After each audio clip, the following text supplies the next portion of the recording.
Hello everyone and welcome back to my Star Citizen channel. If you have been following the Alpha 4.7 update for Star Citizen, you know Cloud Imperium Games is taking a monumental step forward. They are completely overhauling the damage system. We already saw the health bars slowly disappearing in previous patches, but now the true physical armor system is finally here, and let me tell you, this completely ends the long-standing era where a tiny, highly agile fighter could just hold down the trigger and eventually melt a massive capital ship. Moving forward, the game is absolutely forcing us into clear, distinct roles. It makes your choice of weaponry and your teamwork vital for survival, and it finally transforms those large multi-crew ships into the flying fortresses they were always meant to be. Before we dive deep into the numbers, here is the short version of what you need to know. Alpha damage is now the ultimate king. If your weapon's single shot damage doesn't beat the enemy's armor threshold, your shots will literally just bounce right off the hull. Zero damage. There are also massive differences between physical and energy armor now, meaning picking the right loadout is more crucial than ever. But here is the kicker. Armor degrades. As a ship takes a beating, its deflection threshold drops. Softening up a heavy target so your team's smaller weapons can punch through is an absolute game changer. Heavy ships like the Anvil Asgard are now literal flying tanks, while light ships like the Titan Renegade has not much deflection at all. But don't worry, light fighters are far from that. Their role on the battlefield is just shifting through things like escorting and surgically sniping subcomponents.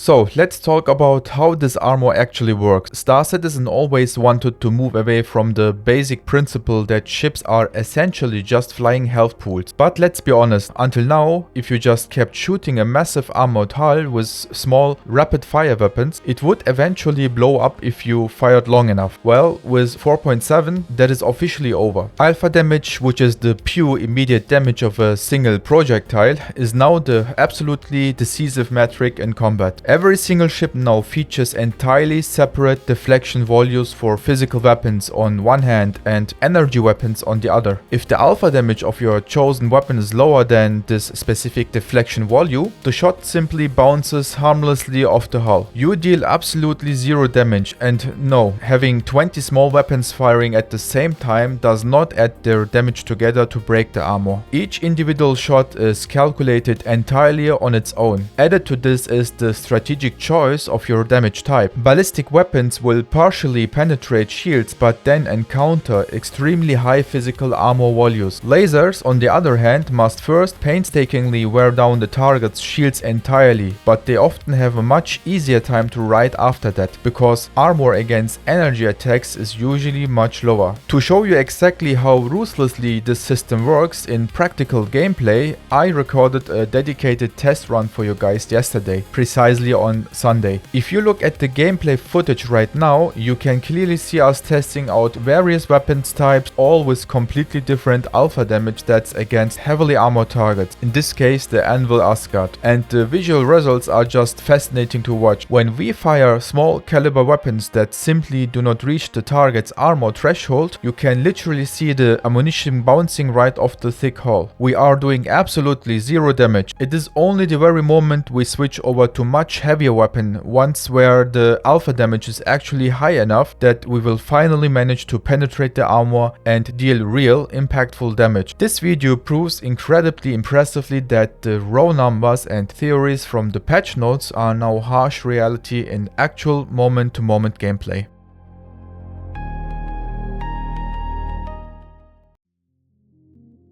In order to truly understand just how hard the system blocks incoming fire, a quick look at the PTU data of the Anvil Asgard is more than enough. Being a heavy dropship, it boasts a massive 77k hit points and remarkably 22k armor points on top of that. Its physical deflection value sits at a massive 92, and the energy deflection rests at 49. If you try to shoot at it using small or medium ballistic weapons like size 1 or size 2, 2, exactly what we just saw in our video test will happen. Every single shot simply deflects and bounces off, because their alpha damage only ranges somewhere between 49 and 91. It depends, but you are going to need at least size 3 ballistic weapons to deal any kind of damage to this armor whatsoever. And even those shots actually damage to get through, yet another layer of protection kicks in. The damage that successfully penetrates the armor is then reduced once again by 30% for physical damage and up to 50% for energy damage, purely due to the ship's incredibly thick construction. The Asgard is quite literally a flying tank, and it will leave any unprepared attackers in a state of pure despair.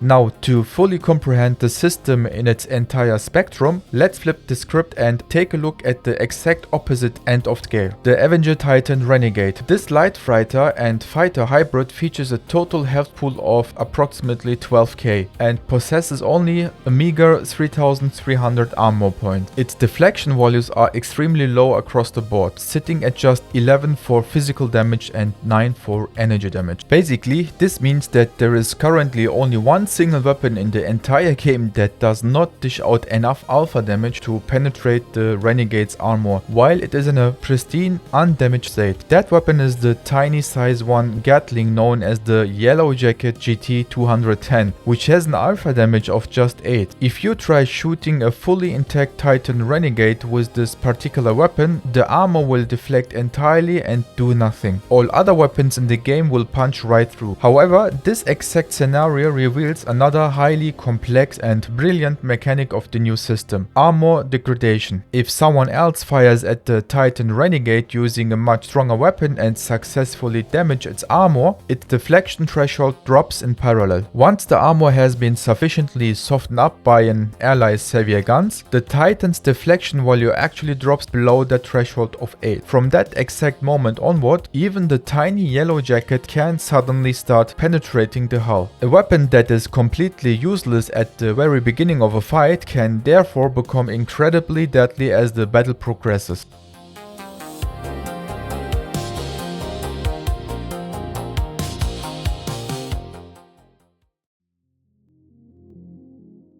Because of all this, there's a very common misconception right now that light fighters will somehow become completely useless. In reality, the exact opposite is true. Their role on the battlefield is merely shifting. Since they can no longer easily penetrate the main thick armor of large capital ships, targeting specific weak spots, also known as sub-targeting, becomes the absolute new meta. A ship's armor is no longer just a magical protective bubble. Destroyed turrets or fully exposed thrusters literally forms holes within the armor plating. A skilled fighter pilot will use their superior agility to systematically attack these specific vulnerabilities, intercept incoming enemy torpedoes, or completely blind the capital ship by carefully destroying its outer sensors and external weapons.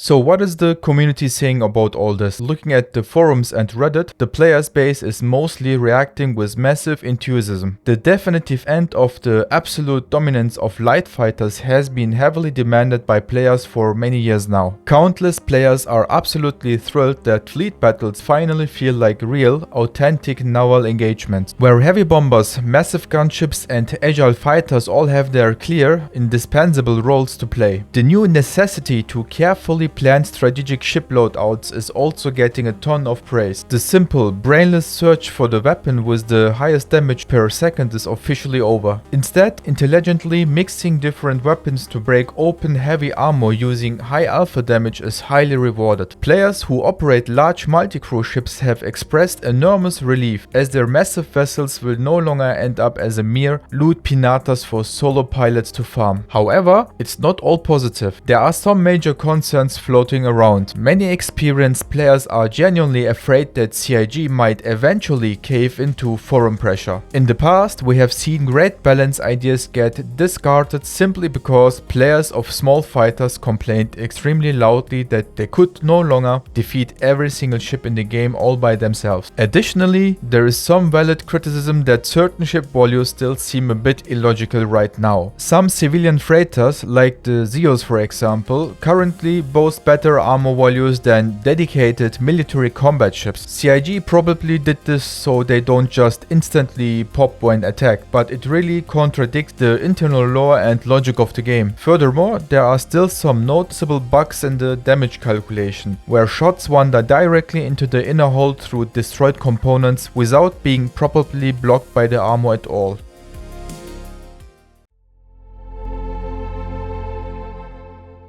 So what do I actually think about all of this? Honestly guys, I absolutely love that the game is finally getting this level of depth. During our tests recordings yesterday, I literally had a massive grin on my face the entire time. It just felt so incredibly cool. We have had armor in the game before, sure, but this next level of implementation where deflection rates are actually a real thing is just amazing. The craziest part is that it works smoothly and exactly as expected.